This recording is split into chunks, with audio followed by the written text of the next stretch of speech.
आज जो हमारा टॉपिक वर्णन होने जा रहा है वो एमिल दुर्खैम के बारे में हो रहा है।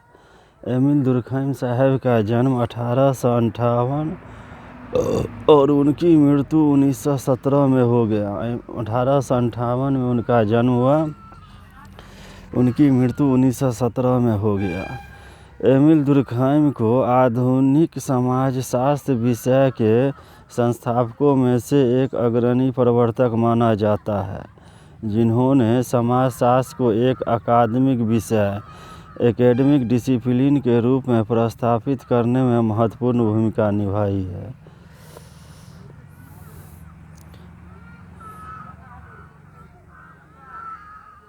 डियर स्टूडेंट, आज जो हमारा टॉपिक का वर्णन होने जा रहा है वो एमिल दुर्खैम साहब के बारे में हो रहा है। एमिल दुर्खैम साहब के बारे में हो रहा है। दुर्खैम साहब ने समाजशास्त्र की विषय वस्तु को न केवल स्पष्ट किया अपितु समाजशास्त्र को एक स्वतंत्र एवं स्वायत्त विज्ञान के रूप में विकसित किया। यद्यपि अगस्त कॉम्ट, हर्बर्ट स्पेंसर और कार्ल मार्क्स ने समाज के विषय में कई नए विचार रखे। कार्ल मार्क्स साहब ने समाजशास्त्र के बारे में कई नए विचार रखे, किंतु दुर्खैम साहब ही पहले व्यक्ति थे जिन्होंने समाजशास्त्र को एक वैध अकादमिक विषय के रूप में प्रतिष्ठित किया और इसकी छवि को निखारा। इसलिए दुर्खैम साहब को पहला अकादमिक समाजशास्त्री माना जाता है। इससे पूर्व फ्रांसीसी शिक्षा व्यवस्था तथा अन्य स्थानों पर समाजशास्त्र नामक कोई विषय नहीं था। यद्यपि इससे मिलते जुलते संबंधित विषय जैसे शिक्षा, मनोविज्ञान और सामाजिक दर्शन शास्त्र अवश्य पढ़ाए जाते थे। सन 1892 में सर्वप्रथम पेरिस विश्वविद्यालय ने दुर्खैम को समाजशास्त्र में शोध उपाधि PhD दी। इसके 6 वर्षों के बाद वे प्रथम फ्रांसीसी विद्वान थे जिन्होंने समाजशास्त्र की पीठ चेयर पर आसीन होने का गौरव प्राप्त हुआ। दुर्खैम साहब का जन्म फ्रांस के एपिनल कस्बे में हुआ था। वे यहूदी माता पिता की संतान थे।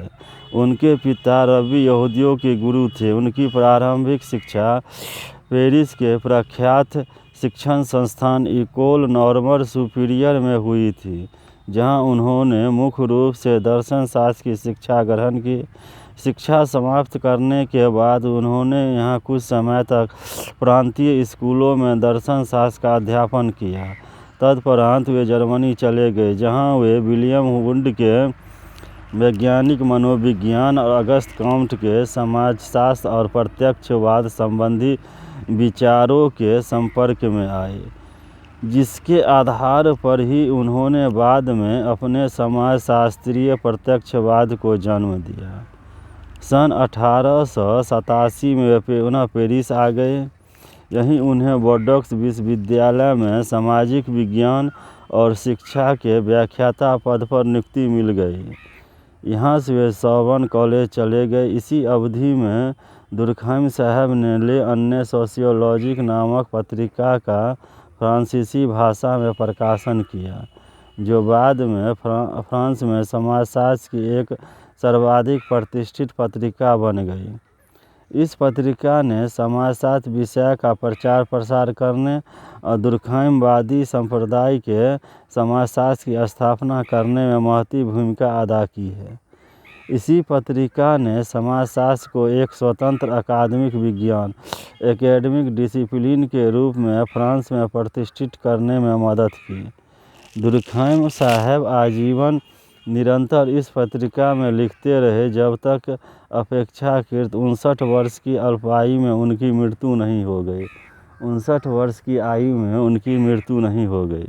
यह दुर्भाग्य ही कहा जाएगा कि एक कुशल एवं प्रतिभाशाली अध्यापक और शोधकर्ता तथा तेजस्वी व्यावसायिक जीवन और ढेर सारी पुस्तकों और लेखों के प्रकाशन के बाद भी उनकी विद्वता को नहीं स्वीकारा गया और पूरे 15 वर्षों के लंबे अंतराल के बाद पेरिस विश्वविद्यालय में समाजशास्त्र की नवनिर्मित पीठ चेयर पर आसीन होने के लिए उन्हें आमंत्रित किया गया। इस बारे में कुछ लोगों का मत है कि संभव है कि वे फ्रांसीसी बौद्धिक जीवन के साम्यवाद विरोध, एंटीसेमिटिज्म या नस्लवाद के शिकार हो गए हो, जिसके कारण इतनी देर से उनकी प्रतिभा को स्वीकार किया गया। किंतु स्वयं दुर्खैम साहब ने एक अन्य मामले यहूदी सेना के कप्तान ड्रेफुस को कोर्ट मार्शल की सज़ा के हवाले से फ्रांसीसी व्यक्तियों में नस्लवाद की भावना के होने का खंडन किया है। दुर्खैम साहब पर रूसो, सेंट साइमन और अगस्त काउंट की फ्रांसीसी परंपरा का गहरा प्रभाव पड़ा है। सेंट साइमन और अगस्त काउंट के प्रत्यक्षवाद पॉजिटिज्म का अनुसरण करते हुए दुर्खैम साहब ने समाजशास्त्र को परिभाषित करने तथा उसके विषय क्षेत्र की रूपरेखा प्रस्तुत करने में मुख्य भूमिका निभाई है। दुर्खैम साहब के मतानुसार समाजशास्त्र सोचने समझने का एक व्यवस्थित एवं विशिष्ट तरीका है, जो सामाजिक घटनाओं को व्यक्तिगत अनुभव और व्यक्तियों की समान विशेषताओं के रूप में परिभाषित किए जाने की समान प्रवृत्ति से भिन्न है। दुर्खैम साहब ही पहले व्यक्ति थे जिन्होंने सामाजिक घटनाओं की व्याख्या के पूर्व प्रचलित जैविकीय और मनोवैज्ञानिक परिप्रेक्ष्यों को प्रभावशाली ढंग से नकारा और कहा कि समाजशास्त्र सामाजिक तत्वों का अध्ययन है और सामाजिक तत्वों की व्याख्या अन्य सामाजिक तत्वों के संदर्भ में ही की जानी चाहिए। चूँकि ये तत्व व्यक्ति से परे होते हैं, अतः व्यक्तियों के बाद भी ये बने रहते हैं। इनकी उम्र काफ़ी लंबी होती है। प्रथा, जनरीतियाँ, कानून, समान शिष्टाचार के नियमाचार आदि सामाजिक तत्वों के ही कुछ उदाहरण हैं। दुर्खैम साहब ने अपने अल्प जीवन में काफ़ी लिखा है। उनकी कुछ पुस्तकें समाजशास्त्र की धरोहर बन गई है। जिनकी गणना समाजशास्त्र की क्लासिक ग्रंथों में की जाती है। उनकी अधिकांश प्रमुख पुस्तकों का अंग्रेजी में अनुवाद उनकी मृत्यु के उपरांत हुआ और यह उल्लेखनीय है कि आज भी उनकी अंग्रेजी में अनुवादित पुस्तकों का प्रकाशन जारी है। अपने प्रथम ग्रंथ समाज में श्रम विभाजन, the division of labour in society 1893 में उन्होंने ब्रिटिश लेखक हर्बर्ट स्पेंसर साहब के इस तर्क का खंडन किया है कि औद्योगिक समाजों का सामाजिक व्यवस्था को व्यक्तियों के निजी स्वार्थों के आधार पर निर्मित संविदात्मक समझौतों के द्वारा समझाया जा सकता है। दुर्खैम साहब के अनुसार स्वहितों की तुष्टि के लिए किए गए प्रयास सामाजिक अस्थिरता को बढ़ाते हैं, जैसा कि हमें आत्महत्या जैसे अनेक विचलन के रूपों में देखने को मिलता है।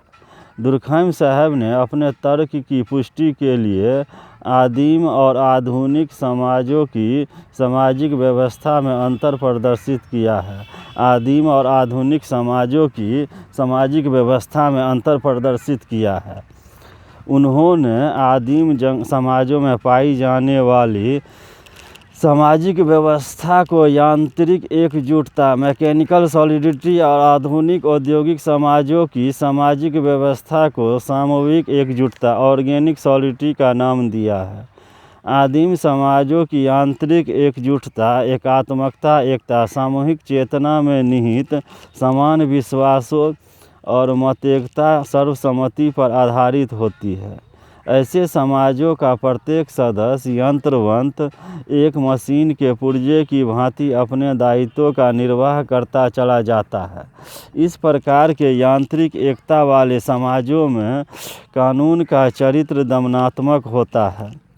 जैसे जैसे समाज औद्योगिकीकृत और नगरीकृत होते जाते हैं और जटिल बनते जाते हैं, वैसे वैसे बढ़ता हुआ श्रम विभाजन यांत्रिक एकजुटता और नैतिक शुद्धिता को नष्ट कर देता है।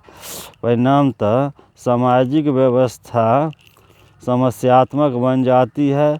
यह लिखते समय दुर्खैम साहब इस तथ्य से भली भांति परिचित थे कि औद्योगिक समाजों में कई तनाव काम करते हैं और यह शक्ति ही उन्हें पूर्ण सामाजिक विघटन से रोकने का एक मुख्य कारक है। किंतु दुर्खैम साहब का विश्वास था कि सामूहिक एकजुटता के आधार पर एक नवीन प्रकार की व्यवस्था का विकास होगा। यह सामूहिक एकजुटता यांत्रिक एकजुटता के विपरीत भिन्नता पर आधारित होती है। व्यक्ति की स्वतंत्र इच्छा होते हुए भी उससे कानून के पालन की अपेक्षा की जाती है ताकि सामाजिक व्यवस्था बनी रहे। कानून का रूप ऐसे समाजों में क्षतिपूर्ति का होता है। यह नवीन व्यवस्था आधुनिक अर्थतंत्र के अंदर विभेदीकरण और विशेषीकरण से उत्पन्न आर्थिक संबंधों की पारस्परिकता की भावना द्वारा उत्पन्न नैतिक दबाव से निर्मित होती है। दुर्खैम साहब ने इस संदर्भ में अपराध और दंड की व्याख्या इन शब्दों में की है। अपराध एक ऐसा कार्य है जो सामूहिक अंतरात्मा चेतना की सुदृढ़ और सुस्पष्ट स्थितियों पर आघात करता है और दंड उद्वेगात्मक संतुलन की पुनः प्राप्ति की आवश्यकता का परिणाम है। और दंड जो है पुनः प्राप्ति की आवश्यकता का परिणाम है। दुर्खैम साहब के इस मत की पुष्टि उनके कई लेखनों से की जा सकती है।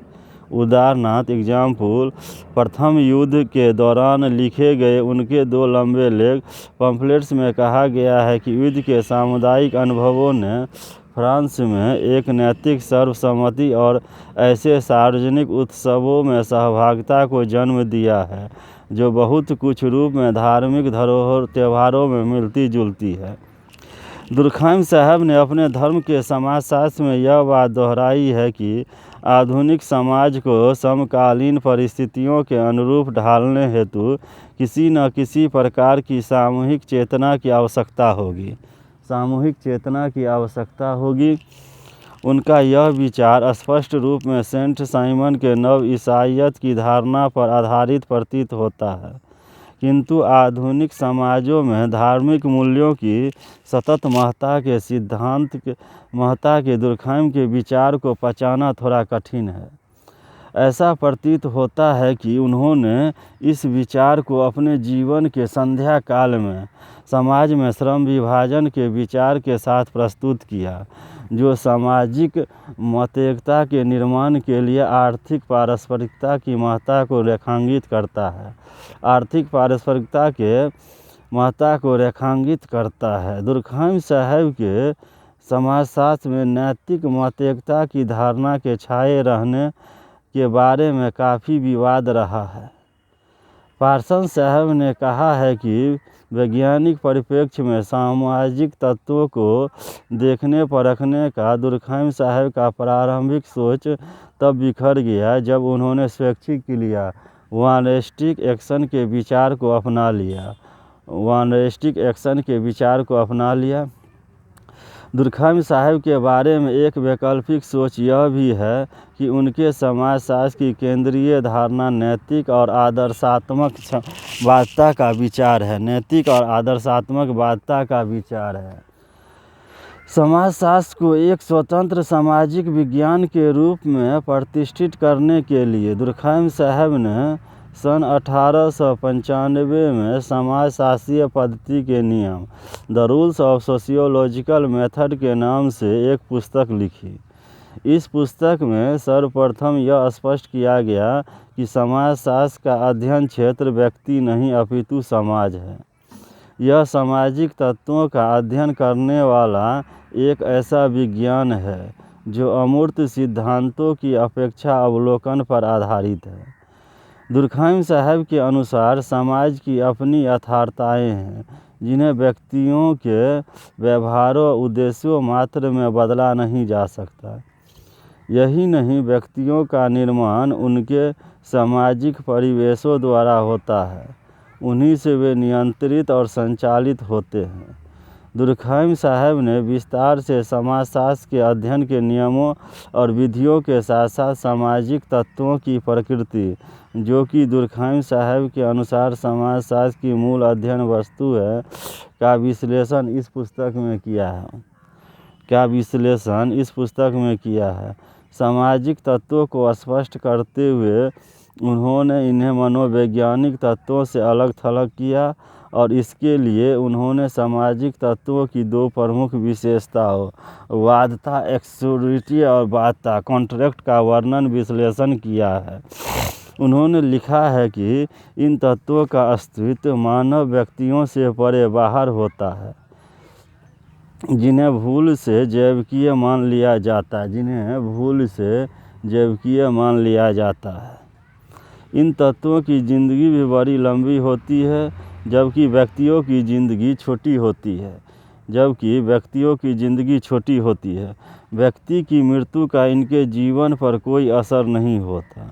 बाध्यता के अलावा इन तत्वों की एक अन्य विशेषता इनकी बाध्यता की प्रकृति है, अर्थात व्यक्ति पर इनका भयमूलक प्रभाव पड़ता है।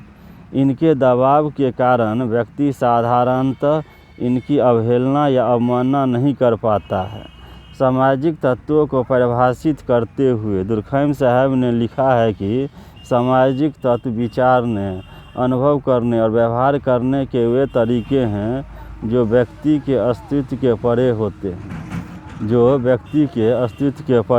हैं तथा जिनमें बाध्यता या दबाव की शक्ति होती है, जिसके द्वारा वे व्यक्ति पर नियंत्रण स्थापित करते हैं। बाद की कृतियों में दुर्खैम साहब सामाजिक तत्व की इस परिभाषा से पीछे हट गए प्रतीत होते और बाध्यता संबंधी अपने कठोर रुख को थोड़ा नरम करते हुए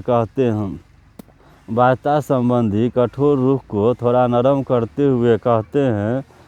यद्यपि सामाजिक तत्व व्यक्ति के अस्तित्व से स्वतंत्र होते हैं तथा वे काफ़ी प्रभावी तभी होते हैं जब उनका आंतरिकरण कर लिया जाता है। अतः बाध्यता का तात्पर्य मात्र बाध्य नियंत्रण से नहीं है, अपितु यह व्यक्ति के लिए एक नैतिक दायित्व भी है कि वह समाज के नियम, आचारों और निषेधाज्ञाओं का पालन करे। अति संक्षेप में दुर्खैम साहब ने अपनी इस पुस्तक में समाजशास्त्र की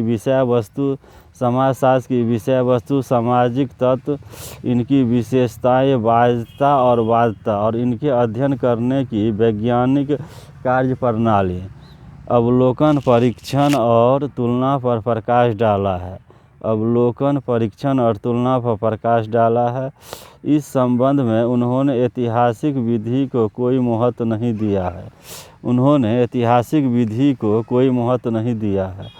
समाजशास्त्रीय पद्धति के नियम पुस्तक में समाजशास्त्र के अध्ययन के जिन नियमों, विधियों, उपागमों का प्रतिपादन किया गया, उन्हें दुर्खैम साहब ने अपनी ही तीसरी महत्वपूर्ण पुस्तक आत्महत्या सुसाइड 1897 में प्रयोग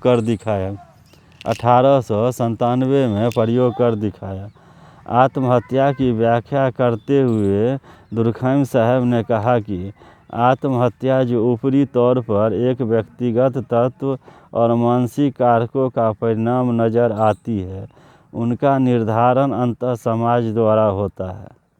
उन्होंने बताया कि बाद रूप में यह दिखाई देता है कि एक व्यक्ति द्वारा आत्महत्या की जाने की प्रक्रिया उसके व्यक्तिगत निर्णय का परिणाम होती है, किंतु इस विचार से पूर्णतः असहमति प्रकट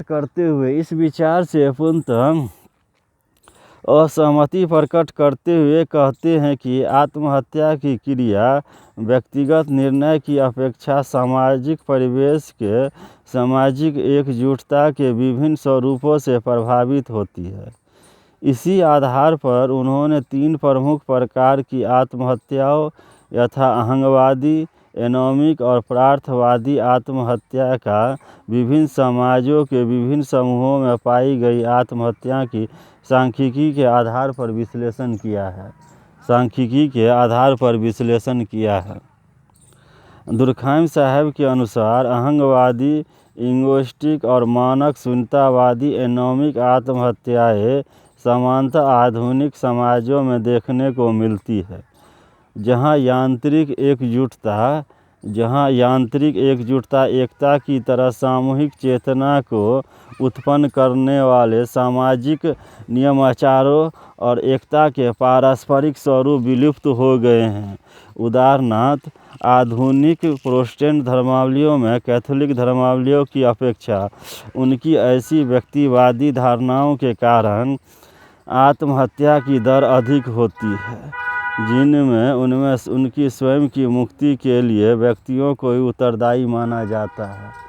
स्वयं की मुक्ति के लिए व्यक्तियों को उत्तरदायी माना जाता है। इसी प्रकार मानक शून्यतावादी आत्महत्याएं तब होती है जब व्यक्ति मानदंडों के आपसी संघर्ष या मानदंड विहीनता की स्थिति का अनुभव करते हैं। आत्महत्या के दोनों ही रूप तब उत्पन्न होते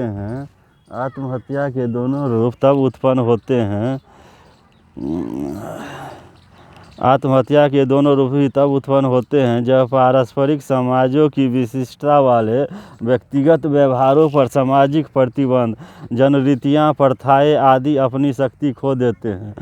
आदिकालीन समाजों और आधुनिक समाजों के सैन्य बलों में जहाँ यांत्रिक एकजुटता काफ़ी सशक्त होती है, वहाँ समूह के हित के लिए परार्थवादी एनुष्टिक आत्महत्या अधिक समान होती है। दुर्खैम साहब ने इन 3 प्रकार की आत्महत्याओं के अतिरिक्त एक अन्य भागवादी आत्महत्या की भी चर्चा की है।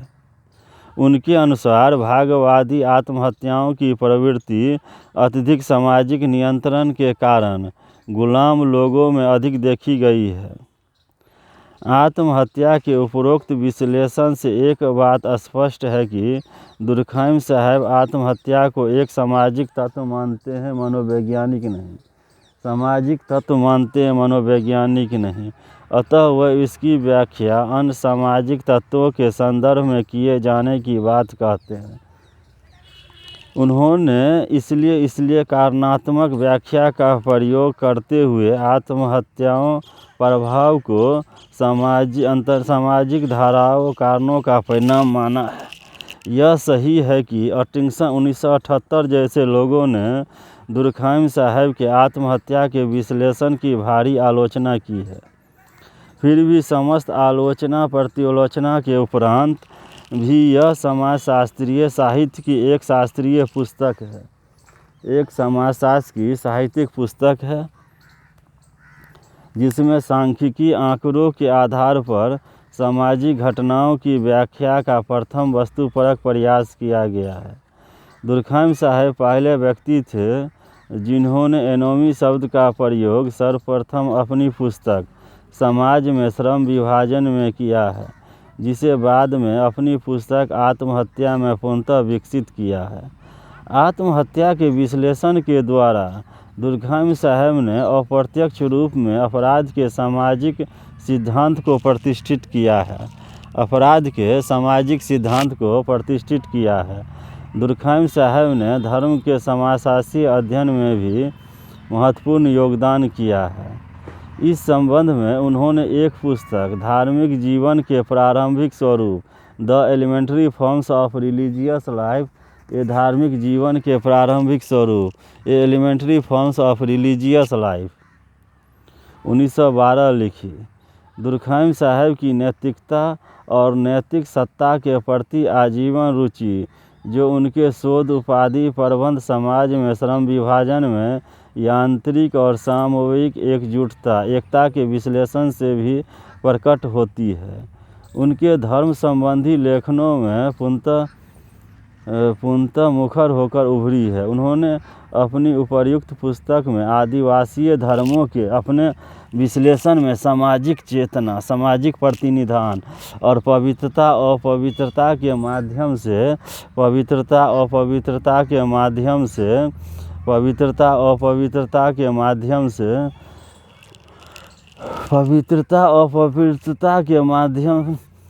बाद अपनी पुस्तक आत्महत्या में पुनः विकसित किया। आत्महत्या के विश्लेषण के द्वारा दुर्खैम साहब ने अप्रत्यक्ष रूप में अपराध के सामाजिक सिद्धांत को प्रतिष्ठित किया है।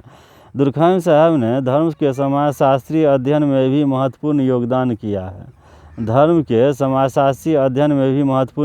किया है। इस संबंध में उन्होंने एक पुस्तक धार्मिक जीवन के प्रारंभिक स्वरूप the elementary forms of religious life 1912 लिखी। दुर्खैम साहब की नैतिकता और नैतिक सत्ता के प्रति आजीवन रुचि, जो उनके शोध उपाधि प्रबंध समाज में श्रम विभाजन में यांत्रिक और सामूहिक एकता के विश्लेषण से भी प्रकट होती है, उनके धर्म संबंधी लेखनों में पूर्णतः मुखर होकर उभरी है। उन्होंने अपनी उपर्युक्त पुस्तक में आदिवासीय धर्मों के अपने विश्लेषण में सामाजिक चेतना, सामाजिक प्रतिनिधान और अपवित्रता के माध्यम से धर्म के समाजशास्त्र पर प्रकाश डाला है।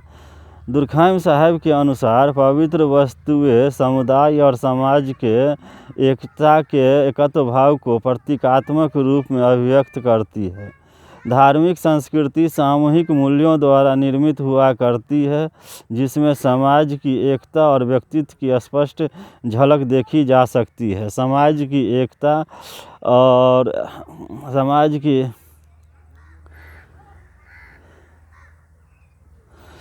और व्यक्तित्व की स्पष्ट झलक देखी जा सकती है। धार्मिक उत्सव त्योहारों के अवसर पर सामाजिक मूल्यों को जागृत करने के साधन है, जो व्यक्तियों में समुदाय के प्रति एकत्व, एकता एवं निष्ठा के भाव को सशक्त करते हैं। धार्मिक कर्मकांडों द्वारा मूलभूत सांस्कृतिक मूल्यों और स्वयं समाज की प्रतिभा में विश्वास उत्पन्न कर सामाजिक जुड़ाव के भाव कोयन में वृद्धि की जाती है। इस तत्व को स्पष्ट रूप में आदिवासी समाजों में देखा जा सकता है, किंतु दुर्खैम साहब के मतानुसार आधुनिक सामूहिक समाजों में इस प्रकार की पवित्र वस्तुओं और सामाजिक धार्मिक अनुष्ठानों को देखा जाना कठिन है। दुर्खैम साहब का पवित्र अपवित्र प्रदूषित का द्विभाजन लौकिकरण सेकुलराइजेशन धारणा का एक प्रमुख विकल्प कहा जा सकता है। संस्कृति की संरचना के पवित्रता अपवित्रता के उनके द्विभाजन ने परवर्ती संरचनावाद के विकास को भी प्रभावित किया है। इस प्रकार धार्मिक व्यवस्थाएं दुर्खैम साहब के अनुसार समाज की निरंतरता को बनाए रखने में एक महत्वपूर्ण भूमिका अदा करती हैं।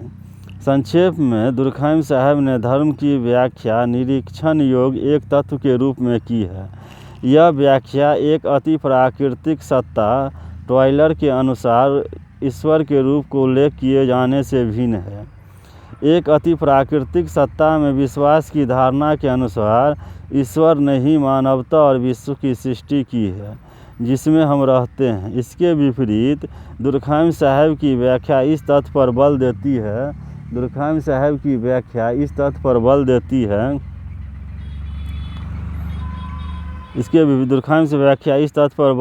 है कि यह मानव प्राणी ही है जिसने ईश्वर की सृष्टि अपने सामाजिक अस्तित्व को बनाए रखने में की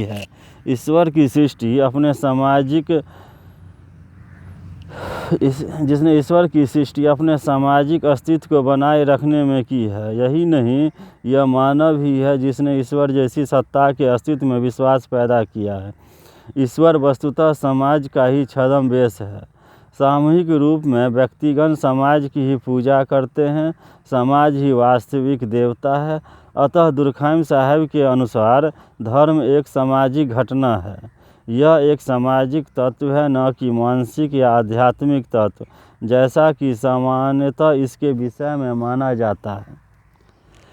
दुर्खैम साहब के आलोचकों ने कहा है कि यह सिद्धांत धार्मिकता से अनुप्राणित अंतःप्रज्ञा की विवेचन करने में असफल है, जो समय समय पर हमारी आनुभविक सीमाओं से परे चले जाती है तथा मानव प्राणियों के स्वयं के नैतिक संबंधों को स्वीकार करती है। द्वितीय, यह सिद्धांत भविष्य सूचक मनोभावों और पैगंबर के भावों के नैतिक आधार का विवेचन करने में भी असफल है। यह सिद्धांत एक गतिहीन बंद समाज के लिए उपयुक्त है। यह सिद्धांत एक गतिहीन बंद समाज के लिए उपयुक्त है। उनकी एक अन्य पुस्तक आदिम वर्गीकरण 1903 जो उन्होंने मार्शल मार्श के साथ लिखी में बताया है कि मानवीय विचारना की आधारभूत कोटियाँ जैसे अंक, समय और स्थान आदि सामाजिक संगठन के स्वरूपों के आधार पर निर्मित होती है। अपने राजनीतिक लेखनों में जो अधिक नहीं है, दुर्खैम साहब ने उन व्यक्तियों द्वारा समाज को होने वाले खतरों के प्रति अपनी पीड़ा प्रकट की है, जो यह सोचते हैं कि सामाजिक मानदंड उनके लिए सार्थक नहीं है और वे शून्यता की स्थिति में है। उन्होंने कामगार वर्ग के समाजवाद के प्रति आकर्षण को निजी संपत्ति की समाप्ति के प्रति उनकी अभिलाषा मानने की अपेक्षा पारंपरिक सामाजिक बंधनों और मूल्यों के टूटन के विरोध में अपनी असहमति जताई है। उन्होंने सशक्त और एकजुट सामाजिक समुदायों के पुनर्निर्माण के साधन के रूप में गिल्ड समाजवाद की स्थापना का सुझाव दिया है। दुर्खैम साहब को समाजशास्त्र में प्रकाशवादी फंक्शनलिस्ट पर्सपेक्टिव के शुरुआत करने का श्रेय दिया जाता है। इस पर्सपेक्टिव की आधारशिला दुर्खैम साहब के समाज के बारे में इस सोच विचार से प्रारंभ होती है कि वह क्या चीज़ है जो सामाजिक व्यवस्था को बांधे रखती है और किस प्रकार सामाजिक व्यवस्थाओं का संगठन और कार्य संचालन संपूर्ण व्यवस्था के लिए भिन्न प्रकार के परिणाम उत्पन्न करती है। इस संदर्भ में उन्होंने अनेक पूर्ववर्ती तथा उनके समय में प्रचलित उपयोगितावादी इस तर्क का खंडन किया है कि समाजों को व्यक्तियों द्वारा अपने विवेक सम्मत स्वहितों की पूर्ति किए जाने मात्र से बांधे रखा जा सकता है। उपयोगितावादियों के इस विचारों का दुर्खैम साहब ने अपने गौरव ग्रंथ आत्महत्या में व्यवस्थित रूप में संकलित किए गए आंकड़ों और उनके विश्लेषण द्वारा व्यक्तिगत व्यवहार और सामाजिक संरचना के बीच पाए जाने वाले संबंधों को कई परिकल्पनाओं के परीक्षण द्वारा सिद्ध किया है। दुर्खैम साहब की कृतियों को ब्रितानी सामाजिक विचारधारा में उपयोगितावादी परंपरा का विरोधी माना जाता है, क्योंकि इस विचारधारा के अनुसार सामाजिक घटनाओं की व्याख्या व्यक्तियों की क्रियाओं और उनके उद्देश्यों के आधार पर की जाती है।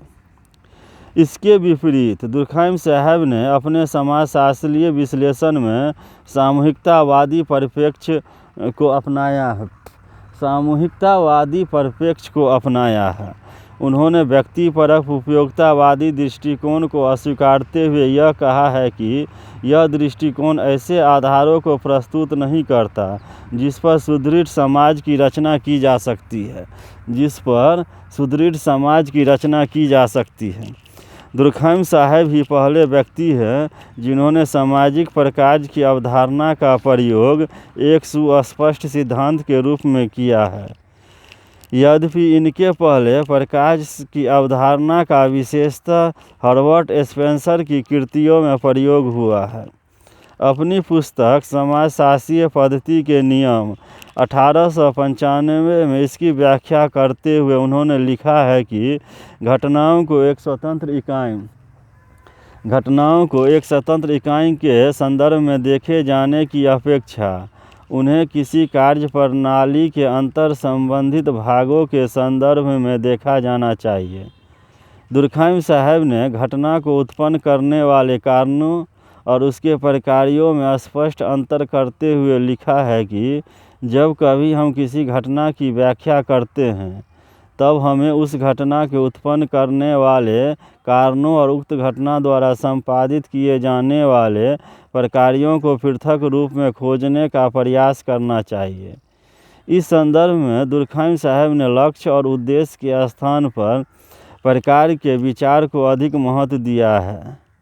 उन्होंने लिखा है कि सामाजिक घटनाओं का अस्तित्व उनके द्वारा उत्पन्न परिणामों के कारण नहीं होता।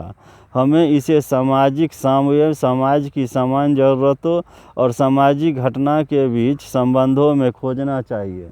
सामाजिक घटना के बीच संबंधों में खोजना चाहिए।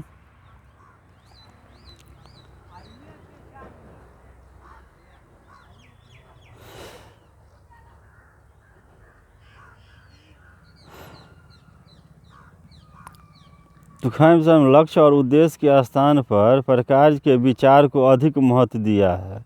उन्होंने लिखा है कि सामाजिक घटनाओं का अस्तित्व उनके द्वारा उत्पन्न परिणामों के कारण नहीं होता।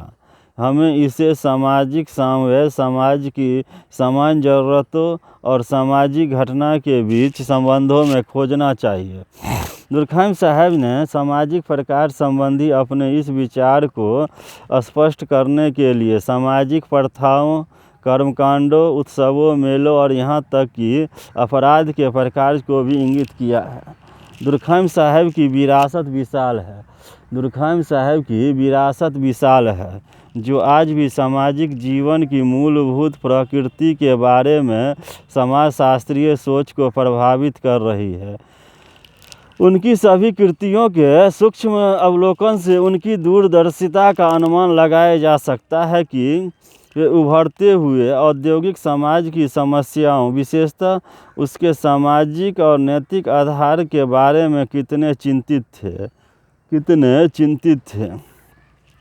आज भी कई समीक्षक निरंतर उनकी कृतियों की समीक्षा वामपंथ और दक्षिणपंथ के राजनीतिक चश्मे के शीशे से करते हैं, किंतु शिक्षा संबंधी उनके लेखनों में अवसर की समानता के सिद्धांत के प्रति उनके योगदान के कारण उन पर लगे रूढ़िवादी चिंतक होने का लेबल कभी का हटा दिया गया है। स्टीवन लुक्स की कुछ वर्षों पूर्व उन पर लिखी गई एक मानक पुस्तक Emile Durkheim his life and works 1973 पुस्तक में उन सभी मुख्य अवधारणाओं, द्विभाजनों तथा तर्कों पर प्रकाश डाला गया है जो दुर्कheimवाद की विरासत के नाम से जानी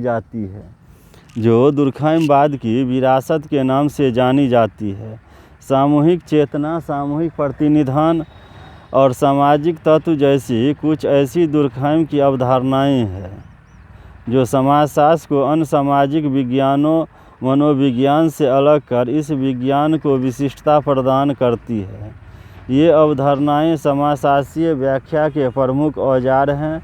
इसके अतिरिक्त समाजशास्त्र की एक प्रमुख समस्या अर्थात व्यक्ति और समाज के संबंधों को स्पष्ट करने की रही है।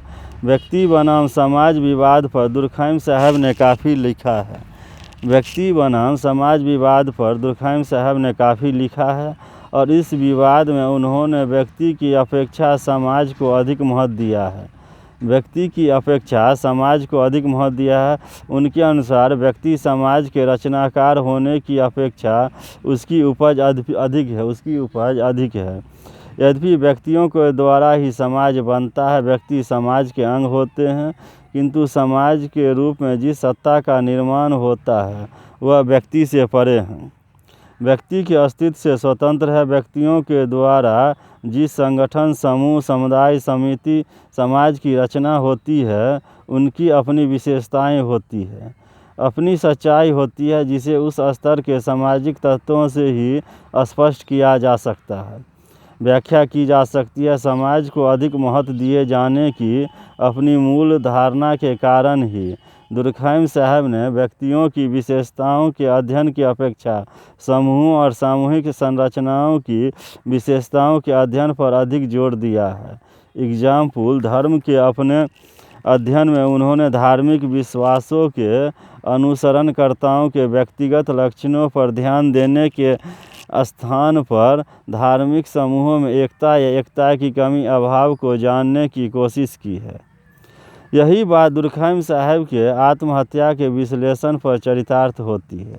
उन्होंने आत्महत्या की व्यक्तिगत क्रिया को महत्व न देकर आत्महत्या की दर को जानने पर बल दिया है, जो उनके अनुसार एक सामाजिक तत्व है।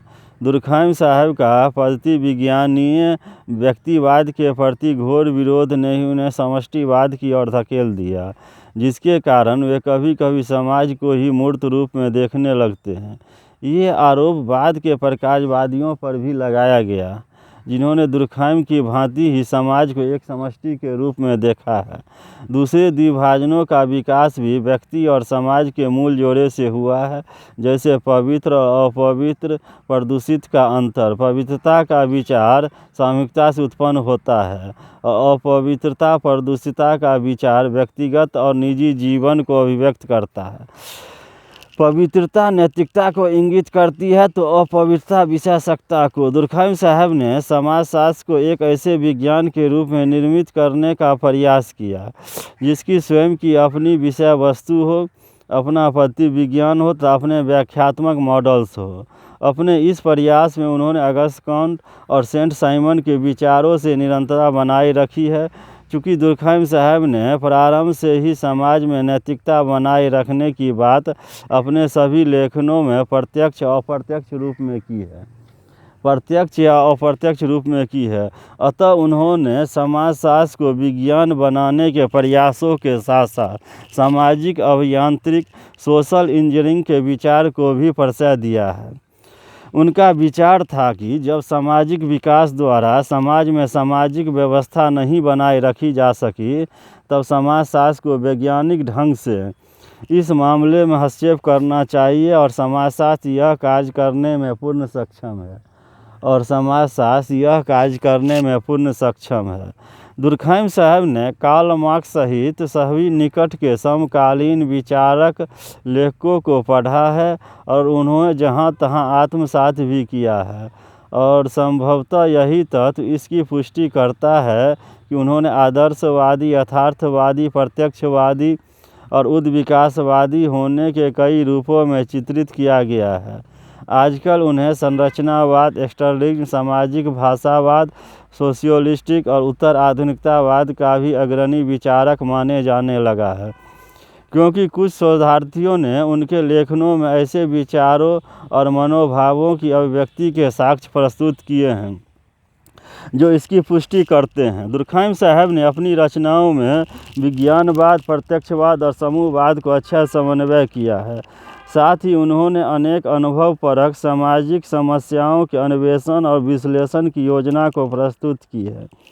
अपनी विज्ञानवादी पद्धतिशास्त्रीय अंतर्दृष्टि का अनुगमन करते हुए उन्होंने एक और समाजशास्त्र को दर्शनशास्त्र से अलग किया, तो दूसरी ओर उन्होंने इसे मनोविज्ञान के शिकंजे से मुक्त किया। यही नहीं, उन्होंने अपने समाजशास्त्र में अगस्त कंट के 3 अवस्थाओं के नियम तथा एक पृथक समाज के निर्माता के रूप में कांत की मानवता की अवधारणा के प्रति भी अपनी असहमति प्रकट की है। इस फ्रांसीसी प्रज्ञाजीवी महामानव की मृत्यु 15 नवंबर 1917 में हुई, किंतु यह आश्चर्य ही है कि उनकी मृत्यु के 20 वर्ष बाद तक, अर्थात जब टालकट पार्सन्स की पुस्तक सामाजिक क्रिया की संरचना, the structure of social action 1937 का प्रकाशन हुआ, तभी से अमेरिकी समाजशास्त्र पर उनकी कृतियों का महत्वपूर्ण प्रभाव देखा जाने लगा।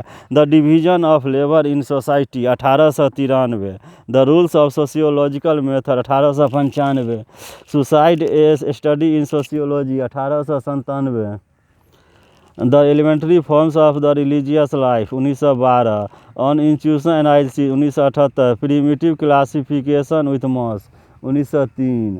तो यही दुर्खैम साहब की प्रमुख कृति का उल्लेख हमने किया है, जो विभिन्न प्रतियोगी परीक्षाओं में पूछा जाता है। दुर्खैम साहब एक महान समाजशास्त्री थे, जो विभिन्न प्रतियोगी परीक्षाओं में विभिन्न प्रकार के प्रश्न पूछे जाते हैं और सभी प्रतियोगी परीक्षाओं के लिए इम्पोर्टेंट, महत्वपूर्ण, उपयोगी है।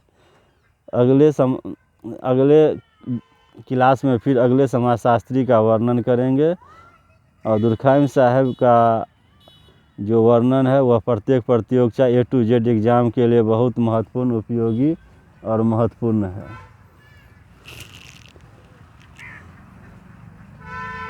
जय समाजशास्त्र, जय समाजशास्त्र, जय सोशियोलॉजी, जय भारत, जय हिंद।